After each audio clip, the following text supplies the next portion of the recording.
जय हिंद दोस्तों। आज का जो हमारा टॉपिक है उसका नाम है ब्लैक होल। आज हम जानेंगे ब्लैक होल है क्या, ये उत्पन्न कहाँ से होता है। जैसा कि आप सभी को पता होगा, ब्लैक होल एक तारा ही है। और तारा ब्लैक होल नाम इसको कब दिया जाता है ये हम सीखेंगे। तो आपको बता दें, तारा हमारा होता है वो गैसों का एक पिंड होता है, गैसों का एक बादल होता है जो कि विरल गैस होते हैं। पहले तो विरल गैस होते हैं, फिर इसको संकुचन होता है। संकुचन होने के साथ साथ ये एक सघन गैस का एक आकार ले लेते हैं, जिसे हम निहारिका कहते हैं। ये सघन गैस के रूप में एकत्रित हो जाता है, जिसे नेबुला या निहारिका कहा जाता है। जब हम किसी चीज़ को कंप्रेस करेंगे या दबाएंगे तो उसमें से ऊर्जा निकलेगी, और वो ऊर्जा जब निकलती है वो लाइट के फॉर्म में तथा हीट के फॉर्म में निकलती है। जब किसी तारे के पास या फिर किसी गैस, जब उसको हम कंप्रेस करते हैं, वो जब लाइट या हीट उत्पन्न कर ले तब उसका नाम हम देते हैं तारा, जो हमें उसके बाद बन जाता है तारा, हमारा बन जाता है यानी स्टार बन जाता है। फिर वो कब तक रहेगा? जब तक उसके पास वो सारी ऊर्जाएं रहेंगी, यानी कि उसके पास लाइट और हमारे हीट दोनों उत्पन्न रहेगा, तब तक वो तारा रहेगा। फिर इसके बाद ये जब तक, लेकिन जब ऊर्जा है उसके पास, लाइट है, तो कुछ दिन बाद उसकी क्षय भी होगी। तो जब 90% जितनी ऊर्जा उसके पास रहती, 90% जब उसका क्षय हो जाता है, वो लाल दानव बनता है। लाल दानव बनने से पहले तारा होता है, तारा के पहले निहारिका होता है। निहारिका भी एक गैसों का बादल ही होता है जो विरल गैस होती हैं। और निहारिका में गैस सघन हो जाती हैं और वो कंप्रेस करके ऊर्जा देने लगते हैं, तो उसे हम निहारिका बोलते हैं। आपको पता होगा, तारे के अंदर जो हमारा यानी स्टार के अंदर जो ईंधन होता है वो हाइड्रोजन के रूप में होता है। फिर उसे संलयन क्रिया के बाद वो हीलियम बन जाता है। हीलियम जो हमारा तारा होता है, उसकी अगर स्टेज पूछा जाए किस स्टेज में होता है, ना तो कठोर ना तो ठोस, वो होता है प्लाज्मा के स्टेज में। हमारा अगर सूर्य की बात की जाए तो सूर्य एक प्लाज्मा स्टेज में, इसीलिए वो एक जगह पर रहता है, वो ज़्यादा फैलता नहीं है। चलिए अब यहाँ पे देखते हैं लाल दानों। लाल दानों से फिर हमारा, जब लाल दानों होता है तो लाल दानों ये एक प्रकार से तारे का इंडेड पॉइंट होता है। यहाँ पे जो तारा हो उसकी समापन की ओर, तारा अपनी मृत्यु की ओर अग्रसर होने लगता है। तो लाल दानों के बाद हम अगर तारा यहाँ पे माइनस माइनस का मतलब ये है कि यहाँ पे छोटा होगा। इस लाल दानों के बाद तारा दो भागों में टूटता है, एक श्वेत वामन में, एक अभिनव तारा बन टूटता है। तो श्वेत वामन यानी जो छोटे हमारे होते हैं तारे, वो श्वेत वामन में जाते हैं। तो श्वेत कितना छोटा है, ऐसा तो है नहीं कि कोई क्वांटिटी होगी ना कितना छोटा। तो सूर्य के जो हमारी, सूर्य से कंपेयर किया जाए, किसी से भी कंपेयर करेंगे तभी तुम छोटा बड़ा बता सकते हैं। तो सूर्य से जब हम कंपेयर करेंगे तो उससे 1.44 गुना छोटा होगा, इसलिए इसके आगे माइनस लिखा गया। 1.44 गुना अगर देखा जाए तो 1.5 गुना छोटा अगर है तो वो श्वेत वामन में चला जाएगा।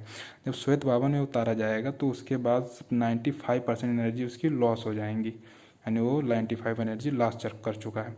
फिर उसके बाद वो काला वामन बन जाएगा, जहाँ पे वो पूरी तरह डिस्ट्रॉय हो जाएगा और उसका काम खत्म हो जाएगा। फिर हम आते हैं इधर, जब वो हमारा बड़ा होगा तारा, कितना बड़ा होगा? 1.44 गुना बड़ा होगा। इसी नंबर को कहते हैं चंद्रशेखर सीमा, क्योंकि इस नंबर को, इस जो कितने गुना बड़ा है, इसका सिद्धांत जो दिया गया था तो भारतीय वैज्ञानिक चंद्रशेखर जी ने दिया था। इसी को हम चंद्रशेखर सीमा कहते हैं, 1.44। फिर ये 1.44 जो आएगा हमारा, अगर सूर्य से 1.44 गुना बड़ा है तब ये अभिनव तारा में चला जाएगा, यानी अभिनव तारा बन जाएगा। अभिनव तारा को इंग्लिश में सुपरनोवा कहते हैं। सुपरनोवा एक ऐसा तारा होता है जो एक विस्फोटक तारा हो। जब इस स्टेज में पहुंचेगा तो ये विस्फोट करेगा। यहाँ पे सुपरनोवा में जब पहुंचेगा इस स्टेज में तारा, तो वहाँ पे विस्फोट करेगा। विस्फोट करने के बाद ये 4 भागों में डिवाइड हो जाते हैं, एक न्यूट्रॉन में, पल्सर में, क्वेसर में और ब्लैक होल में। तो यहाँ पे हमारा बनता है ब्लैक होल, जिसकी मेन मुद्दा बात हमें करना है ब्लैक होल के बारे में। ये हमारा बनता है ब्लैक होल। तो न्यूट्रॉन हम जैसे जनरली देख लेते हैं, न्यूट्रॉन हमारा एक नो चार्ज होता है, इस पर कोई चार्ज वार्ज नहीं होता है। और पल्सर क्वेसर, लेकिन हाँ इसकी एरिया जो होती है बहुत बड़ा होता है, ये बहुत भारी बनता है। बहुत भारी का मतलब ये लगभग करोड़ों किलोमीटर स्क्वायर का होगा, ये छोटा मोटा नहीं होता।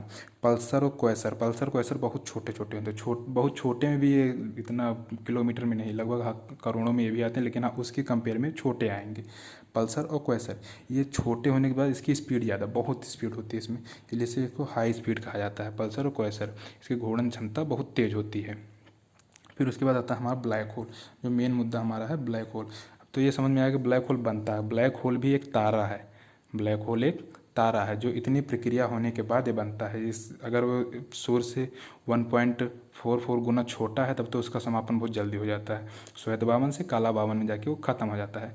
लेकिन अगर उससे बड़ा, सूर्य से बड़ा है, कितना बड़ा, 1.44, जिसको चंद्रशेखर सीमा कहते हैं, तब उसके समापन के लिए, उसकी मृत्यु के लिए बहुत ज़्यादा स्टेप। अब यहाँ पे दिक्कत होती है कि हाँ ये कोई एक बनेगा या सारे बनेंगे। तो जब इसका विस्फोट होगा तो इसमें से कोई एक ही बनेगा, न्यूट्रॉन बनेगा या पल्सर में क्वेसर या ब्लैक होल बनेगा। चलिए हम देखते हैं ब्लैक होल क्या, उसके बारे में बाद में बात करेंगे। आज हमारा टॉपिक जो है ब्लैक होल है। ब्लैक होल के बारे में सबसे पहले जो बताया था उनके वैज्ञानिक का नाम था जॉन मैचेल। ये 1783 में ब्लैक होल के बारे में बताए थे, जो एक जर्मन वैज्ञानिक थे।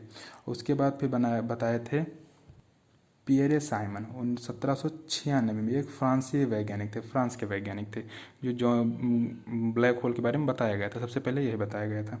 अब ब्लैक होल होता क्या है? ब्लैक होल जो भी हम बताएं आपको, तारा होता है, उसकी कुछ क्वालिटियाँ होती हैं। ब्लैक होल बहुत छोटा तारा होता है, मतलब बहुत छोटा क्या, उसको बिल्कुल कंप्रेस कर दिया, बहुत ज़्यादा दबा दिया जाता है, वो बहुत कंप्रेस होता है, उसका बहुत छोटे तारे होते हैं। और बहुत छोटे होने के कारण उसका घनत्व अधिक होता है। किसी चीज़ को, जैसे एक प्लेट लेते हैं लोहे की, उसको मरोड़ मरोड़ के हम बिल्कुल एकदम गेंद जैसे बना दें, एकदम गोली, छोटी सी गोली बना दें, तो बहुत ज़्यादा भारी हो जाता है। तो इसलिए उसका घनत्व बहुत अधिक होता है, और घनत्व अधिक होने के कारण उसका भार भी अधिक हो जाता है। अगर देखा जाए, कंपेयर किया जाए, तो ब्लैक होल की एक चम्मच मिट्टी का जो वजन होगा वो भारतीय यानी कि 10 हाथी के बराबर होगा। एक चम्मच मिट्टी का भार जो होगा ये पृथ्वी पर 10 हाथी के भार के बराबर होगा।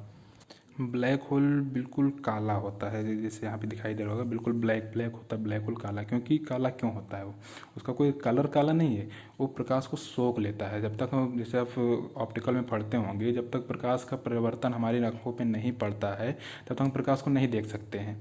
तो उसी प्रकार ब्लैक होल हमेशा काला होता है, वो प्रकाश को भी सोख लेता है। कितना भी प्रकाश उस पर डालो वो प्रकाश को परिवर्तित होने नहीं दे, क्योंकि उसमें गुरुत्वाकर्षण बल बहुत ज़्यादा है, गुरुत्वाकर्षण बल बहुत ज़्यादा है। जो सबसे पहला ब्लैक होल हुआ था वो सिग्नस X1 हुआ था, जो 1972 में इसकी खोज की गई थी। सिग्नस X1 के बारे में खोज की गई थी 1972 में, सबसे पहला ब्लैक होल ये होता है। और ब्लैक होल के पास समय पीरियड, टाइम पीरियड बहुत स्लो हो जाता है, बहुत स्लो टाइम पीरियड हो जाता है वहाँ पे। ब्लैक होल के बारे में अगर देखा जाए तो उसकी गुरुत्वाकर्षण बहुत हाई होता है, जी बहुत हाई होता है। और उसकी डेंसिटी भी बहुत हाई होती है, डेंसिटी भी बहुत हाई होती है। उसके बाद उसका हमारा जो वेट होता है वो भी बहुत ज़्यादा ही हाई होता है, वेट हमारा बहुत हाई होता है। छोटा सा होगा लेकिन बहुत हाई, जैसे अब कोई प्लेट को आप जब कंप्रेस करते हैं ना तो बहुत ज़्यादा वजन हो जाता है, वो बिल्कुल सेम उसी प्रकार है। अब बात आती है कि जब ब्लैक होल दिखता है नहीं तो ब्लैक होल का पता कैसे लगाया जाता है। अभी जिस आकाश गंगा पे हम हैं मंदाकिनी, उसको मिल्की वे बोलते हैं। मिल्की वे में भी एक ब्लैक होल का पता लगाया गया है। वो कैसे लगाया गया है कि जब प्रकाश जब कहीं शक होता है, प्रकाश जब भेजते हैं उसको भी सोख लेता है। किसी पदार्थ को या किसी चीज़ को जब भेजते हैं उसको भी वो रिटर्न नहीं करता, तब ये पता चल जाता है कि अच्छा यहाँ पे ब्लैक होल है। इस प्रक्रिया से हम ब्लैक होल का पता लगाते हैं कि ब्लैक होल है। तो फिर जल्दी ही अपने आकाशगंगा मिल्की वे, जिसपे सूर्य हमारा है, उसको खोजा गया है, जिसका हिंदी नाम मंदाकिनी है। ब्लैक होल में जीवन संभव नहीं है, उसमें इतना ज़्यादा गुरुत्वाकर्षण है कि वो सभी को अपने अंदर समा लेता है, कभी रिटर्न वापस नहीं आता। लेकिन कुछ वैज्ञानिकों का मानना है कि उसमें जो कुछ जाता है वो वापस होता है, लेकिन वो रेज के रूप में वापस होता है। आई होप आपको ब्लैक होल के बारे में कुछ अच्छी जानकारी मिली होगी, आपको समझ में भी आया होगा ब्लैक होल है क्या और उत्पन्न कहाँ से होता है। मिलते हैं किसी नेक्स्ट वीडियो में, तब तक के लिए धन्यवाद, जय हिंद।